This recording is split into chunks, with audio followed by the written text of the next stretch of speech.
Hello friends, welcome back to our channel. आज की इस वीडियो में हम देखने वाले हैं जीडीएस टू एमटीएस। आज जो पेपर हुआ था राजस्थान सर्कल ने, वो आज सॉल्व करने वाले हैं। इस वीडियो में हम डिपार्टमेंटल पोर्शन ही सॉल्व करेंगे, साथ ही साथ जीके के क्वेश्चन भी सॉल्व करेंगे। आपको अगर मैथ के क्वेश्चन है तो उसके लिए हमने आंसर किया ऑलरेडी हमारे ग्रुप पे डाल दिए हैं, आप वहाँ से चेक कर सकते हैं। ये राजस्थान सर्कल द्वारा कंडक्ट किया हुआ सीरीज ए का पेपर है। तो शुरू करते हैं बिना किसी देरी किए। Question number 1, what is a fee for issue of duplicate passbook. यानी कि डुप्लीकेट पासबुक बनवाने के लिए जो निर्धारित फीस है वो कितनी है। ये 10 रुपीज़, 40 रुपीज़, 20 रुपीज़ या 50 रुपीज़। तो जो डुप्लीकेट पासबुक कराना है तो उसके लिए आपको जो है फीस है वो 50 प्लस जीएसटी है, उसके ऊपर जीएसटी भी लगेगा। तो इसका सही आंसर है आंसर डी।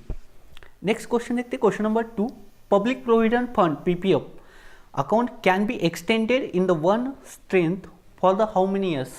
यानी कि जो भविष्य निर्वाह निधि खाता है उसे पूर्ण अवधि होने के बाद एक साथ यानी कि एट ए वन टाइम उसे एक्सटेंड किया जाता है। वो कितने वर्ष के लिए, तो 1 ईयर, 10 ईयर, 5 ईयर या 15 ईयर। तो जो पीपीएफ को एक्सटेंड किया जाता है वो एट ए टाइम 5 साल के लिए किया जाता है। तो इसलिए इसका सही आंसर है आंसर बी। नेक्स्ट देखते हैं question number 3, What can be the maximum investment by an individual in monthly income scheme MIS। जो MIS है, किसी एक व्यक्ति द्वारा मासिक आय खाते में अधिकतम कितना निवेश किया जाता है। अगर वो सिंगल है तो उसके लिए 450, अगर वो संयुक्त खाता खोलता है तो उसके लिए 9 लाख। तो यहाँ सिंगल पूछा है तो इसका सही आंसर रहेगा आंसर सी, 4.5 लाख। नेक्स्ट देखते हैं question number 4, premature closure of monthly income scheme MIS account is allowed after how many years. यानी कि जो डाकघर का मासिक आय योजना का खाता है वो कितने वर्ष के बाद असामयिक बंद करने की अनुमति है, यानी कि उसे प्रीमेच्योरली क्लोज कर सकते हैं। तो जो मंथली इनकम स्कीम का अकाउंट है वो हम 1 साल बाद ही बंद कर सकते हैं। तो इसलिए इसका सही आंसर है आंसर ए, 1 ईयर। नेक्स्ट देखते हैं question number 5, what is the minimum amount for opening of saving bank account. तो ये सेम क्वेश्चन हमने पिछली वीडियो में देखा था कि मिनिमम अमाउंट जो है वो कितनी है, अब 500 रुपीज है। इसलिए इसका सही आंसर रहेगा आंसर बी। नेक्स्ट क्वेश्चन देखते हैं question number 6, what is the annual premium to get life insurance of ₹2 lakh इन प्रधानमंत्री जीवन ज्योति बीमा योजना। अगर आप जीवन ज्योति बीमा योजना में इंश्योरेंस कवर करना चाहते हैं तो उसके लिए जो वार्षिक देय कितना है, तो उसके लिए जो प्रीमियम है वो 330। अगर आप PMSBY करते हैं तो उसके लिए 12 रुपीज़ पर ईयर, पर अगर आप PMJJY करते हैं तो उसके लिए 330 रुपये। नेक्स्ट देखते हैं question number 7, what can be the maximum weight of inland letter card. Inland अंतर्देशीय पत्र का अधिकतम भार कितना हो सकता है, 5 ग्राम, 15 ग्राम, 10 ग्राम या 20 ग्राम। तो उसका अधिकतम भार जो है वो 5 ग्राम होना चाहिए। नेक्स्ट देखते हैं question number 8, what can be the maximum length of parcels. What can be the maximum length of parcel. जो पार्सल की जो अधिकतम लंबाई है वो कितनी होनी चाहिए, 1 मीटर, 3 मीटर, 2 मीटर या 4 मीटर। तो जो उसकी अधिकतम लंबाई है वो 1 मीटर से ज़्यादा नहीं होनी चाहिए। इसलिए इसका सही आंसर है आंसर ये।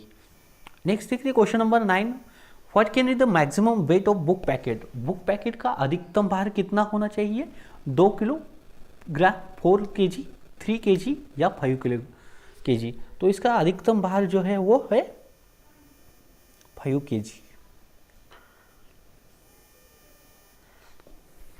नेक्स्ट है question number 10, Who can the maximum weight, what can be the maximum weight of speed post article. यानी कि जो अगर स्पीड पोस्ट वस्तु का भेजना है तो उसके लिए मैक्सिमम अधिकतम भार कितना हो सकता है, 30 kg, 40 kg, 35 kg या 43। तो स्पीड पोस्ट का जो अधिकतम भार है वो है 35 kg। नेक्स्ट देखते हैं question number 11, every letter packet और parcel has to be stamped with this stamp at least how many post office. अगर आपको कोई लेटर पोस्ट करना है तो उसे मिनिमम जो है वो 2 पोस्ट ऑफिस की डाक मोहर लगानी जरूरी है। कम से कम कितने डाकघरों की, तो 2 डाकघरों की मुहर लगनी जरूरी है। तो इसका सही आंसर है answer A, two minimum 2 at least 2 post office. Next देखते हैं question number 12, extra departmental branch post office are kept open for a maximum how many hours of day. जो extra departmental post office, branch post office के जो बीपीएम्स है वो अपना office maximum कितने घंटे के लिए ओपन रख सकते हैं। मैक्सिमम जो है वो 5 घंटे के लिए और मिनिमम जो है वो 4 घंटे के लिए, तो मैक्सिमम 5 घंटे तक ओपन रख सकते हैं। क्वेश्चन नंबर 13 देखते हैं, postal department is under the administrative control of which officer. यहाँ आपको ऑफिसर पूछा गया, तो सेम क्वेश्चंस आया था जो तमिलनाडु सर्कल में, तो वहाँ डायरेक्टर जनरल ऑफ पोस्ट की जो है ऑप्शन नहीं था, तो यहाँ कंफ्यूजिंग है। तो इसका सही आंसर है answer A, director general of the post New Delhi. Next देखते हैं question number 14, how many postal circle are there in the India. Bharat में कुल कितने पोस्टल सर्कल थे, तो इसका सही आंसर है आंसर डी, 23। नेक्स्ट देखते हैं question number 15, Andaman and Nicobar island comes under the jurisdiction of which postal circle. Andaman और निकोबार द्वीप समूह किस पोस्टल सर्कल के अधिकार क्षेत्र में आते हैं। कर्नाटका, पश्चिम बंगाल, तमिलनाडु या आंध्र प्रदेश। तो ये है जो है वो वेस्ट बंगाल सर्कल के एडमिनिस्ट्रेटिव प्रशासनिक अधिकार क्षेत्र में आते हैं, तो इसलिए इसका सही आंसर रहेगा answer C, West Bengal. Next question number 16, when did the department post came into existence in its present form. अपने वर्तमान स्वरूप में डाक विभाग का कब गठन हुआ था। 1 अक्टूबर 1884, 1 अक्टूबर 1853, 1 अक्टूबर 1855 या 3 अक्टूबर 1852। तो जो डाक विभाग का हुआ था गठन जो हुआ था 1 अक्टूबर 1854 में, तो इसका सही आंसर है आंसर ये। क्वेश्चन नंबर 17 देखते हैं, terms like value die and licence die are associated with which of the following. यानी कि वैल्यू डाई और लाइसेंस डाई जैसे शब्द निम्नलिखित किससे जुड़े हैं। सेविंग बैंक अकाउंट से, रजिस्टर आर्टिकल से, फ्रैंकिंग मशीन या फिलाटेलिक ब्यूरो। तो जो फ्रैंकिंग मशीन के साथ जो है वैल्यू डाई और लाइसेंस, जो फ्रैंकिंग मशीन का जो लाइसेंस है वो मशीन है वो वैल्यू डाई होती है और साथ ही साथ लाइसेंस डाई भी होते हैं, तो इसके लिए इसका सही आंसर है answer B, franking machine. Next देखते हैं question number 18, what is the fee for recall of postal article. यानी कि कोई डाक वस्तु आपको वापस बुलानी है, उसके लिए पोस्टल शुल्क कितना लगता है। RS 9 रुपीज़, RS 6 रुपीज़ या 3 रुपीज़ या 10 रुपीज़। तो 9 रुपये, 6 रुपये, 3 रुपये या 10 रुपये। तो उसके लिए आपको जो है शुल्क है जो है वो 6 रुपीज़। अगर ये फॉरेन आर्टिकल है तो उसके लिए आपको 30 रुपीज़। नेक्स्ट देखते हैं question number 19, window delivery of an insured article will be made when its value is more than which of the following. अगर कोई बीमाकृत वस्तु है और वो विंडो वस्तु का मूल्य अधिक होने के पर विंडो डिलीवरी की जाती है, ऐसी कोई इंश्योर्ड आर्टिकल है जिसकी वैल्यू 500 से ऊपर है, तो उसे जो है विंडो पे डिलीवर किया जाता है। इसलिए इसका सही आंसर है आंसर ए, 500। नेक्स्ट देखते हैं question number 20, suggestion and complaint book is maintained by which of the following office. तो कहाँ मेंटेन किया जाता है, head post office, circle office, branch post office या ऑल पोस्ट ऑफिस। तो जो complain and suggestion and complaint book है जो MS 94 वो सभी जगह यूज़ किया जाता है और सभी पोस्ट ऑफिस में उसे रखा जाता है, तो इसका सही आंसर रहेगा answer D, all the post office. Question number 21 देखते हैं, what is the wait limit of blind literature packet. जो ब्लाइंड लिटरेचर पैकेट का भार सीमा, अधिकतम भार सीमा कितनी है, 4 kg, 20 kg, 2 kg या 7 kg। तो जो ब्लाइंड लिटरेचर पैकेट है वो हम ज़्यादा से ज़्यादा 7 kg तक ही ट्रांसमिट कर सकते हैं। नेक्स्ट क्वेश्चन देखते हैं question number 22, which of the following can redirect by postal article. किसी भी डाक वस्तु को कौन रिडायरेक्ट कर सकता है, by office of posting, by office of destination, by any intermediate officer या नन ऑफ दिस। तो जो ऑफिस से अगर वो पोस्ट होकर आर्टिकल आगे जा चुका है तो जो ऑफिस ऑफ डेस्टिनेशन है वही उसे रिडायरेक्ट कर सकता है। इसलिए इसका सही आंसर है आंसर बी। नेक्स्ट देखिए question number 23, which of the following comes under first class mail.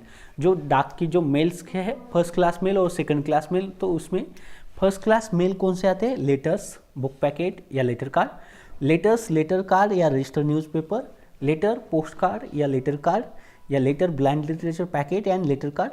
तो जो लेटर, पोस्ट कार्ड और लेटर्स कार्ड है वो फर्स्ट क्लास में आते हैं, बाकी की जो blind literature packets, register newspaper और बुक पैकेट है वो सेकंड क्लास में आते हैं, इसलिए इसका सही आंसर है आंसर सी।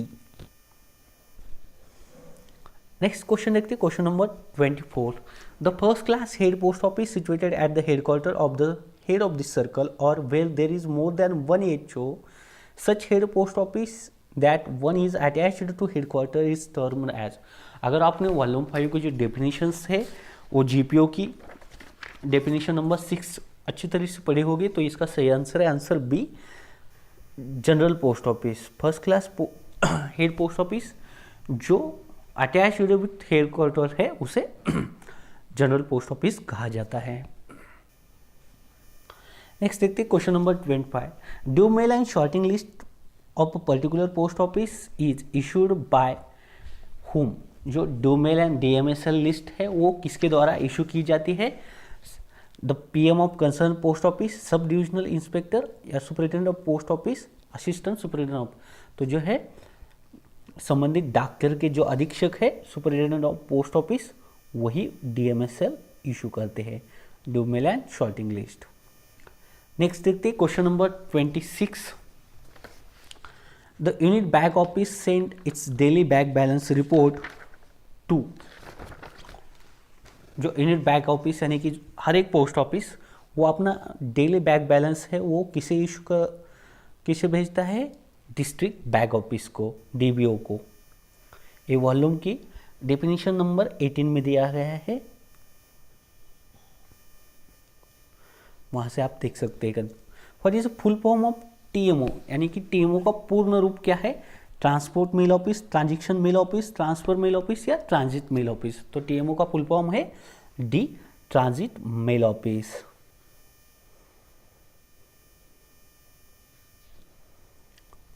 नेक्स्ट देखते हैं question number 28, a label tied on the top of the label bundle is called as which of the following. जो checks list both A and B, check slip none of the above, तो उसे हम check slip कहते हैं।